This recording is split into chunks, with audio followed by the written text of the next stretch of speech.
What's going on, Bird Gang? Tyler Drake and Lauren Koval here again for another edition of Cardinals Corner. And we are just in the second round of OTAs for the Arizona Cardinals. Lauren, how are we doing today? We're doing well, Tyler. How are you? I'm doing good. Not boots on the ground today, sadly, but next week we will be back out there Monday and Wednesday for 2 days of OTAs. We've only been going once a week these last 2 weeks, so a little more boots on the ground action, I should say. And there's actually been some development so far with the OTAs, and give you a little bit of that. Paris Johnson officially making the move to the left side. I think when he was on our podcast, we both assumed that was probably going to be the case after DJ Humphries got released, but Jonathan Gannon, who actually told us he would not tell us anything about the offensive line until about week one, filled us in and said that it will in fact be Paris Johnson on the left side, Jonah Williams on the right side.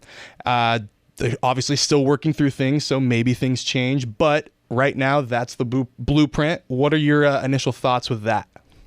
For starters, I'm excited personally because I will be boots on the ground for the first time down at OTAs next week. So I'll be down there and get to see firsthand a little bit what's going on and sort of the change surrounding the Arizona Cardinals, even just the heightened excitement heading towards this season. So I'm excited to experience that in person.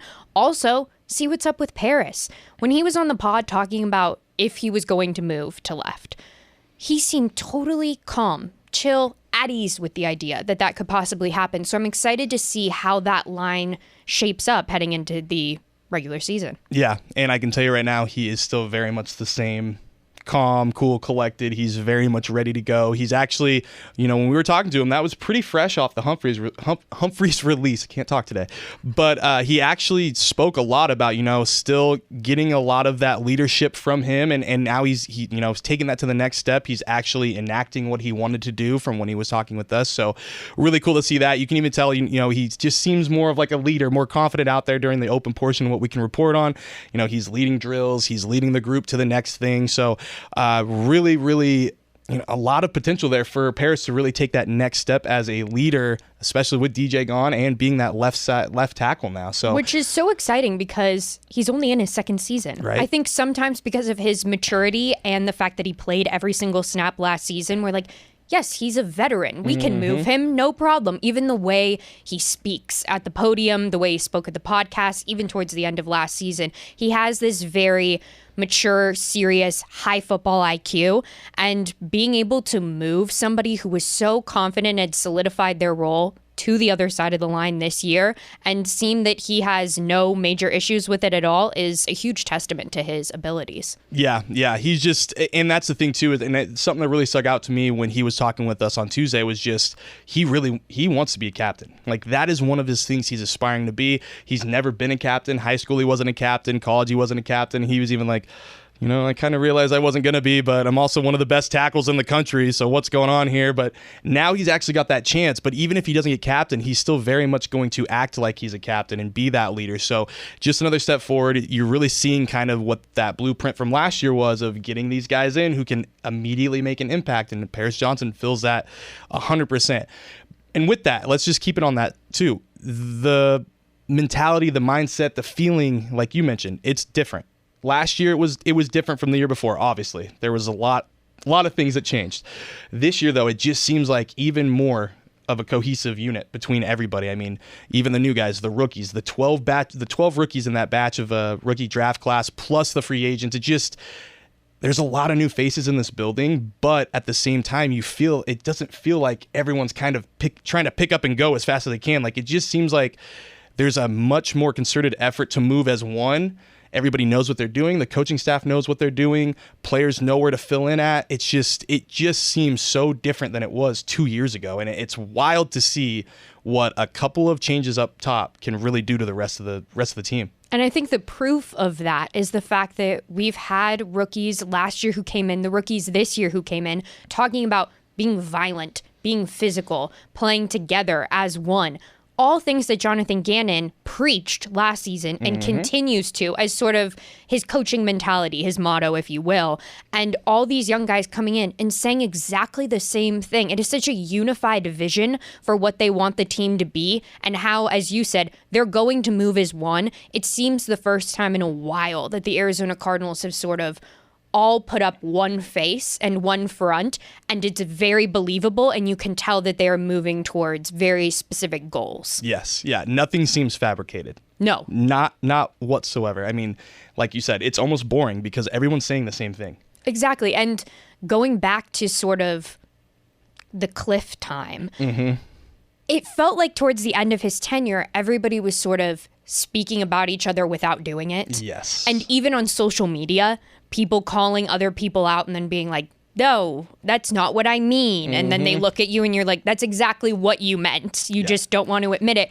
None of that is happening at all with this unit right now. Yeah. Yeah. And I think with that conversation, let's just go right into it. Kyler Murray. It just seems like I felt last year there was a difference in Kyler Murray. This year, even more so. You can very much tell he doesn't have to deal with the ACL anymore. You know, he's very much football activity now. He's still taking the time to be with his teammates off the field. It is a different Kyler. I think for all the fans that have been wanting this, needing to see more from Kyler, I want you to be out in the valley doing things. I want you to do this, be at the training facility all the time. Like, he is finally checking all these boxes.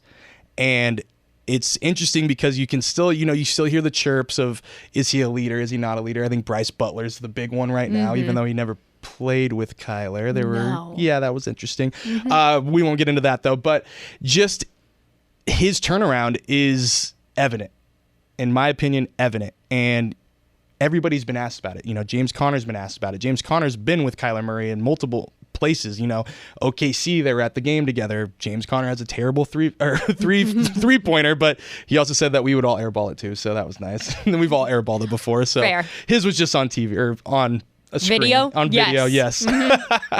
But I gotta say, and I think the big thing too is he's wearing Kyler's jersey. Like, if you need to know if this guy has become a leader or become a big voice in that locker room, look at James Conner and what he's doing.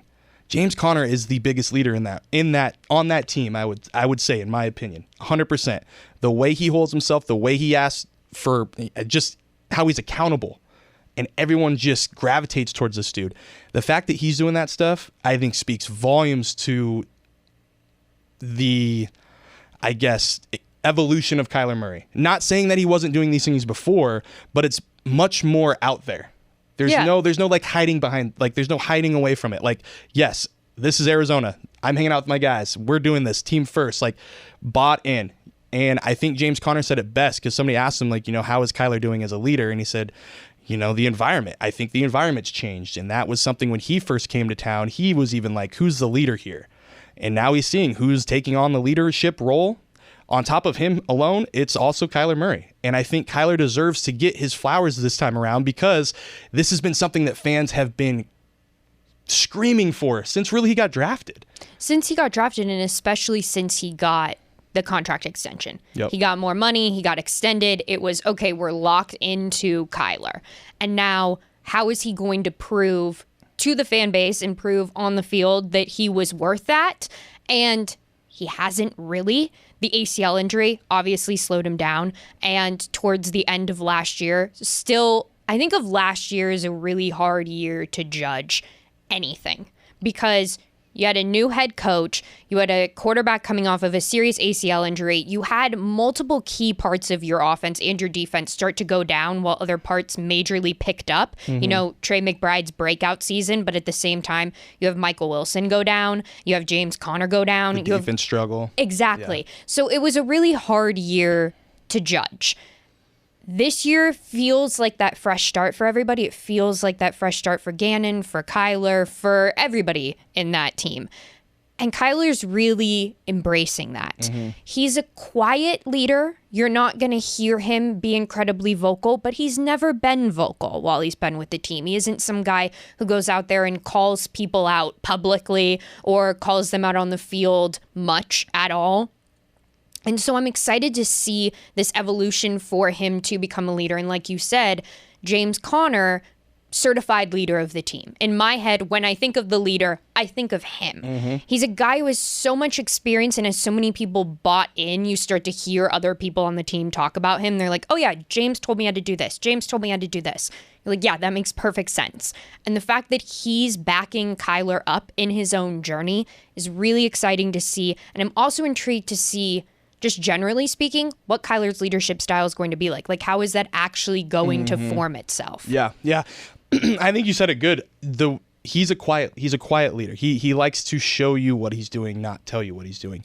And I think the fact that he is broadcasting much more what he's doing, I think that alone, like you said, the buy-in, I think that just shows you the buy-in is legitimately there. It's not some fabricated thing that we've mentioned earlier. It's like, no, Yelda Furholt came on Arizona Sports Today and even talked about, like, no, this isn't fabricated. This is legit. It was like one day he's like, hey, you want to go to the D-backs game? They went to the D-backs game. Order a bunch of food. Ordered like 8 buckets of chicken fingers. I think he called them chicken tendies. Yeah, chicken tendies. Yeah. But yeah, so that it's just for everybody that has sat around and asked, why aren't you doing this? Why aren't you doing this? Why aren't you doing this? You're getting your answer right now. Like, you are finally seeing what the other side of that can be. But with that, I want to ask you this question. What do you think that turnaround is most, I guess, the biggest part of that turnaround? What would you attribute it to the most? Yes, exactly. Gannon. Why? Because he feels like Kyler, when he came into sort of a cliff offense and how to do that, it sort of felt like that didn't work immediately. And they were like trying to work through that. But like deep down inside, the fans and the organization knew that wasn't really how he needed to work. And those two maybe bought into each other, but not as much as they should. Mm-hmm. And that the offense wasn't run the way he felt comfortable running it. I mean, think back to when he first started there, and our concerns were about his height and if he can run the ball and where is he going to move around the field.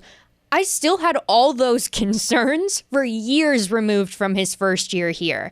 And now I feel like Gannon has put him in a place to succeed. He's put everybody around him in a place to succeed, where they're not only buying into, okay, Kyler says to do this, so we're going to do this. No, cohesive, one as a unit. And I feel like Gannon has created that culture.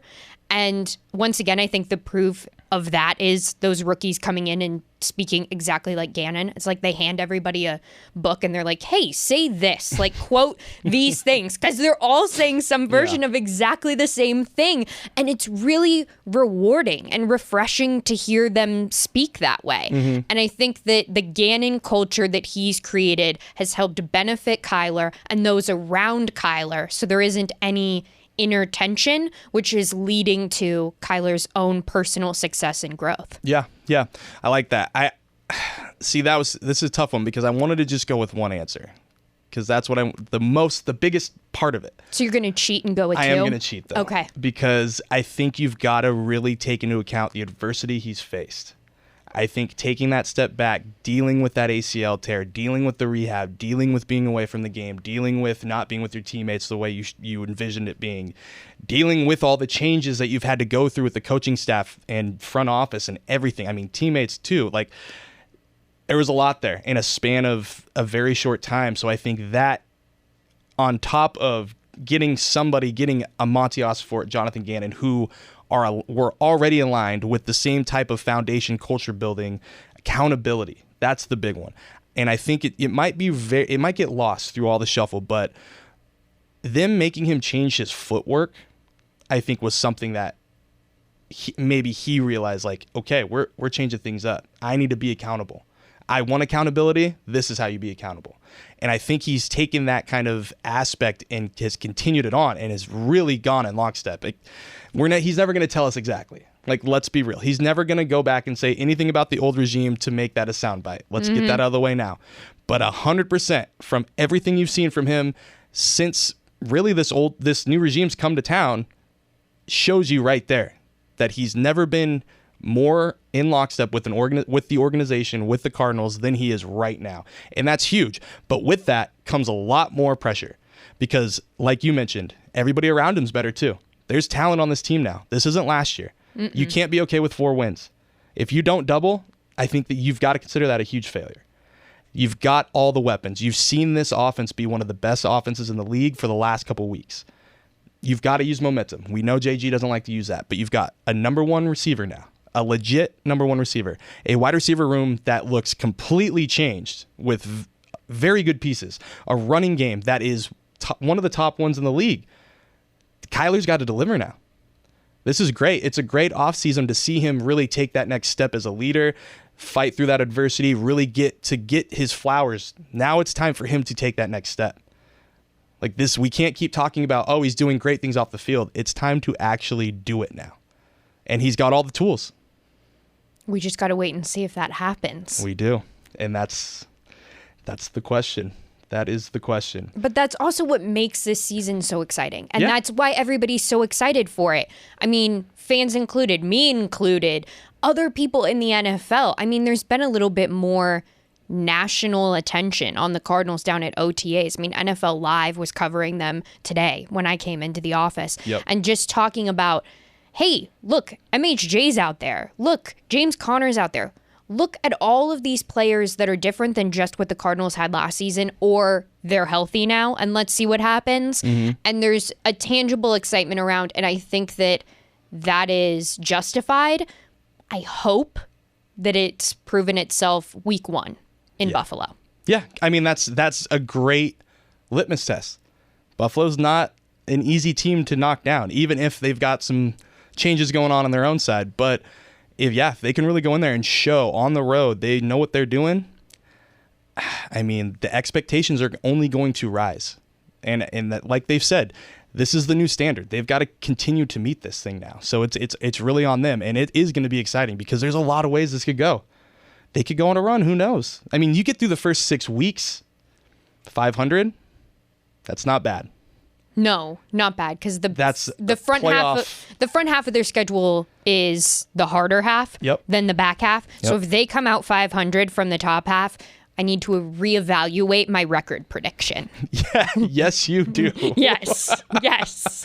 All right. Well, OTAs next week.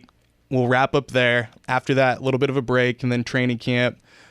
But I thought we should end this because we lost a legend recently in Bill Walton, a very outspoken, crazy person. Fun, charismatic, funny. Crazy in a good way. Yes. So I wanted to take this time to see if you had any wild encounters or interesting celebrity stories, just to wrap it up with something fun in honor of Bill. Yeah, that's fair enough. I think my favorite encounter that I ever had was I was in Vancouver and I was sitting in a hotel lobby on a big extended family vacation, and we were waiting for everybody to come downstairs, and I sat down next to a man who at the time had a hoodie up and was staring down at the ground and randomly turned to me and just started, "How's your day? What are you doing in Vancouver? Are you from here? Where are you visiting from?" And we had about a 10-minute conversation.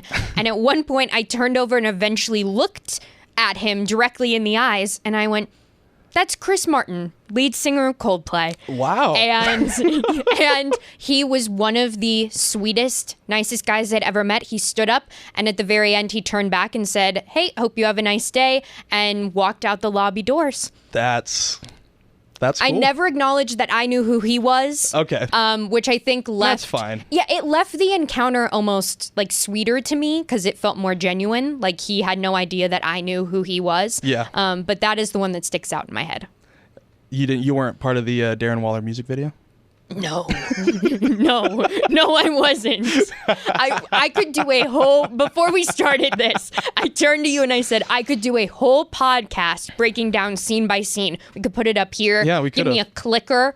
I could go through every scene. I have so much to say about that music video. Maybe we'll do a deep cut and just let you do that. That could be like an extra feature on the YouTube channel. Okay. Yeah. There we go. So, all right. So no Darren Waller though. You have not met him yet. No. And now I feel a little bit more alarmed too.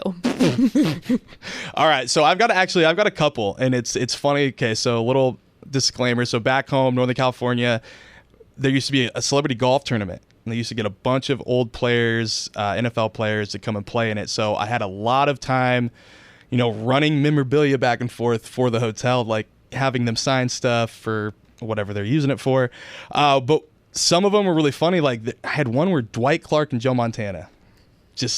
That was my duty for the day. Okay. Go run them helmets to sign.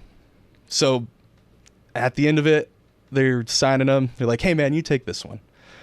Gave me one. They drew out the catch play on it.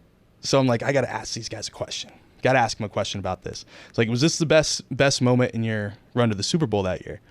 Joe's like, absolutely. Absolutely. That was a great moment. Dwight Clark's like, absolutely not. The best moment was me on the bottom of an onside kick with the football in my hands during the Super Bowl, knowing I just was a Super Bowl champion. I was like, that's cool. So that was a really cool one. The most unique ones, though, I was working at the boat docks of the resort. And so they'd come down and rent out wave runners, boats, all that.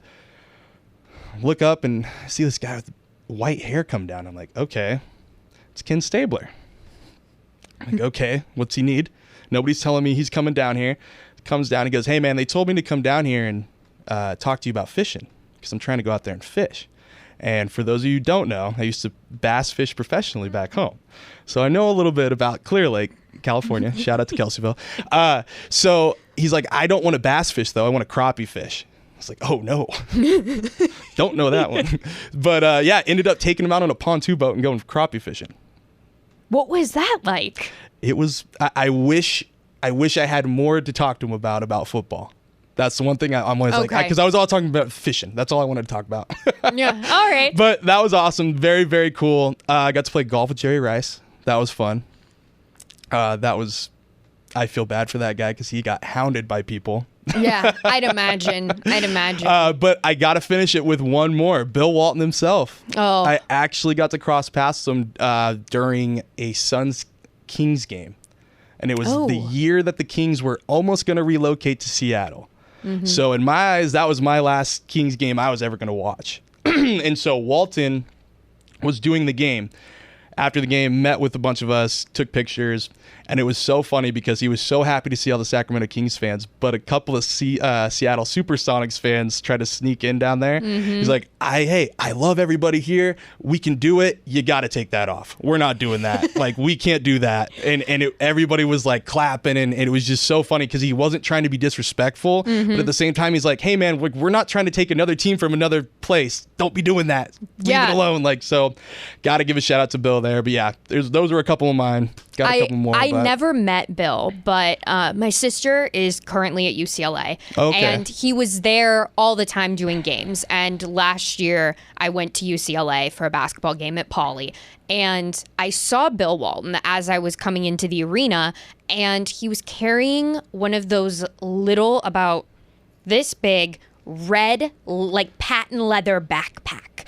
And he's gigantic, and he has the teeniest little bag on him. And I turned to my sister, and I was like, what? Is that Bill Walton with that teeny little backpack? And she was like, yes, he carries it every single game. Wow. That is his bag of choice, was like a it looked like it could go on like a German Shepherd, like the back of a German Shepherd, if you wanted to carry something around. And that's what he wore every single game to Pauley. That's incredible. Mm-hmm. Yeah. Yeah, but it also lines up with Bill. Exactly. It's very fitting of him. He's such a character. I grew up watching so much college basketball. That was the first sport that I sort of fell in love with, and then opened up the floodgates to so much more. And I think of him as truly, I'm glad that he didn't have to see UCLA join the Big Ten. Him ending with the end of the Pac-12, there is something very sentimental and sweet about that. Yeah, definitely. Well, I think that's a great way to end off this episode. With that, guys, we will be back next week. We'll have more OTA talk for you for sure. But before then, be sure to keep it locked on the Arizona Sports app, arizonasports.com and 98.7. Also, listen to us wherever you want. YouTube, everywhere you listen to podcasts. You can follow me at TDrake for Sports. You can follow Lauren at Koval_Lauren. You can follow the show at AZ Cards Corner on X. And definitely subscribe. Let us know what you like. Let us know what you want to hear more of. We are open to the criticism, so let us know. And like always, we'll be back next time, guys. See you later.